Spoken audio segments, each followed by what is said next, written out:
Godmorgen og velkommen, Erik Lund. Tak, Michael. Hvad skal du lave i din ferie? Jeg skal passe børn. Hvad er det for børn? Min søsters børn. Glæd dig til Min Søsters Børn med Peter Gansler som alle tiders onkel. Kender de børn? Ja, jeg er deres onkel. Nå. Han er professor i børnepsykologi. Han er meget, meget klog. Hvorfor vil I blive boende i en ruin? Det er verdens skønneste hus. Ikke fordi det... Hvad laver den frygtelige familie nu? Onkel, kan du så forstå, at mor og far gerne vil sælge huset? Sælges. Pøj middag, husk lige, det er dig, der chef. Så ikke en masse sikker soda, I skal have. Nå, så skal vi på Bakken. Og hotdog igen til morgenmad. Hotdogs? Jamen, det kan man vel også spise, hva'?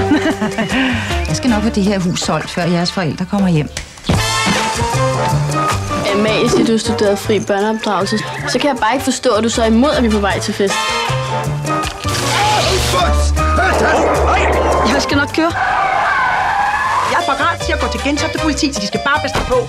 Skål. Er det noget, børnene har fået den til det? Min Søsters Børn kommer her i biografen.